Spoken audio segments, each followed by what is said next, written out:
Shalom jemaat yang terkasih, saya percaya hari ini kita masuki dengan kekuatan yang baru dan semangat yang baru karena kita percaya Tuhan ada bersama dengan kita.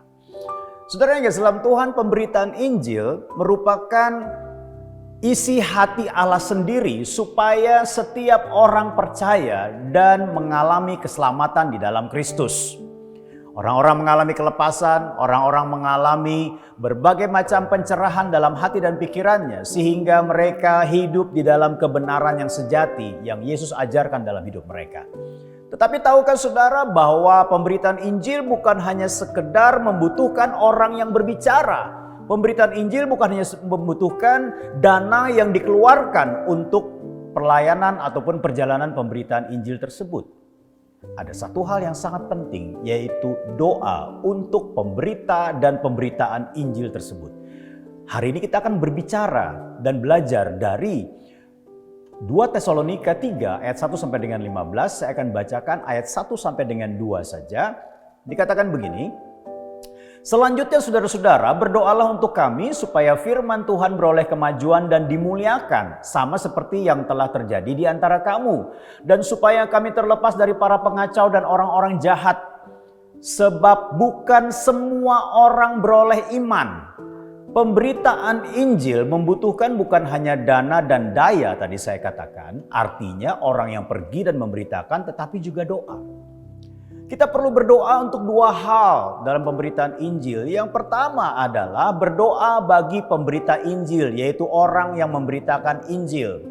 Doa bagi mereka yang memberitakan Injil menjadi sangat penting agar Tuhan apa saudara? Agar Tuhan memberikan hikmat kepada mereka bagaimana caranya menerobos pola pikir orang yang bertentangan dengan Injil, hati yang keras yang menolak Injil, bahkan juga yang tidak mengerti akan keselamatan. Mereka membutuhkan hikmat dari Tuhan untuk berbicara, berkata-kata di hadapan orang-orang dalam pemberitaan Injil. Hal yang berikutnya, mereka juga butuh perlindungan karena begini. Tidak semua orang menyambut berita sukacita dari Injil Kristus dengan hati yang sukacita. Ada kalanya mereka menyambut dengan kegeraman, kemarahan, bahkan rancangan-rancangan penganiayaan. Saudara yang dalam Tuhan, pemberita Injil perlu kita doakan supaya ada perlindungan Tuhan di dalam tugas atau pelayanan yang mereka kerjakan.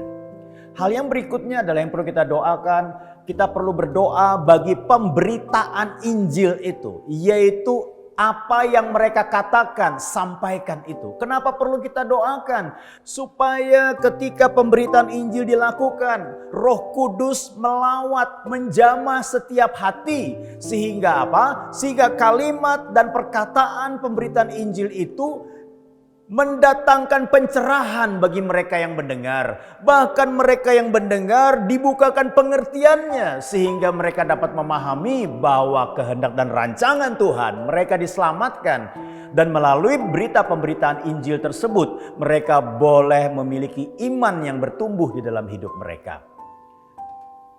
Kenapa perlu pemberitaan Injil didoakan? Supaya ada penerimaan berita Injil yang membawa kepada keselamatan, yang menggiring orang untuk menerima Yesus Kristus sebagai Tuhan dan Juru Selamat. Pencerahan dan hati yang mau menerima Yesus Kristus sebagai Tuhan dan Juru Selamat itu merupakan bagian yang terpenting dalam pemberitaan Injil. Ini perlu kita doakan. Saudara yang kasih dalam Tuhan, setiap kita tidak terkecuali selayaknya terlibat dalam pemberitaan Injil. Ada yang menjadi pemberita Injil, ada yang menjadi orang yang mendukung pemberitaan Injil, bahkan semua kita dipanggil untuk berdoa bagi pemberita dan pemberitaan Injil.